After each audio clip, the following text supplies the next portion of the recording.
दीपक को बचपन से ही चिड़ियों से बहुत प्यार था। उसके घर के नज़दीक ही एक बड़ा तालाब था जिसके चारों ओर वृक्ष लगे हुए थे। इन्हीं पर परिंदों का एक बड़ा झुंड रोजाना सुबह सुबह कौतूहल किया करता था।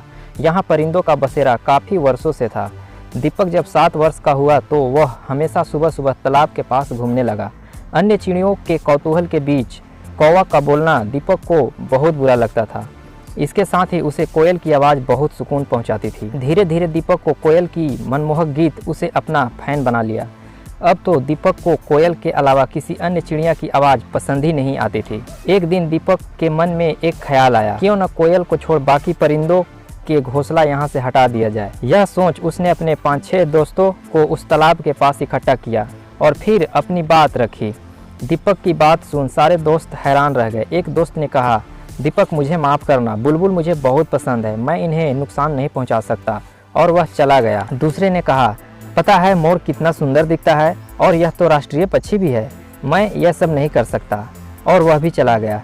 तीसरे ने कहा, मेरे घर में एक तोता है जो मुझे मेरा नाम लेकर पुकारता है और उसके गर्दन पर जो लाल रंग की रेखा है जिससे वह बहुत सुंदर दिखता है, मुझसे इनकी घोंसला नहीं हटाया जाएगा।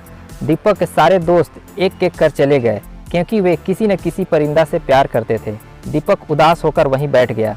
थोड़ी देर बाद उसे नींद आने लगी और वह वहीं लेट गया। दीपक गहरी नींद में सो रहा था कि चिड़ियों की चहचहाहट ने उसे जगा दिया। दीपक ने देखा कि 2 कौवे एक कोयल के छोटे बच्चे को मार रहे हैं। दीपक ने उसे झट से उठा लिया और अपने घर ले गया। दीपक को कुछ समझ में नहीं आ रहा था, आखिर ये 2 कौवे इस छोटे से कोयल को क्यों मार रहे हैं। दीपक ने इस बात को अपनी माँ से पूछा। दीपक की माँ ने कहा, कोयल अपना घोंसला बनाना नहीं जानती, ये दूसरे चिड़िया के छोड़े हुए घोंसलों में रहते हैं। कोयल जितना मधुर गाती है उतना ही चालाक भी होती है।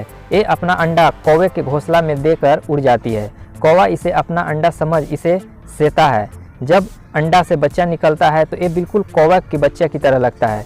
जब वह बच्चा थोड़ा बड़ा होकर काँव काँव की जगह कुहू कुहू करने लगता है तब कौवे को समझ में आती है और फिर वे इन्हें मारने लगते हैं। दीपक अपनी माँ की बात सुनकर दंग रह जाता है। जिस कौवा को दीपक इतना बुरा कहता था, आज उसी के वजह से वह कोयल की मधुर आवाज़ सुन पा रहा था। दीपक को सारी बातें समझ में आ गई। उसे अपने दोस्तों की बातें भी समझ आने लगी।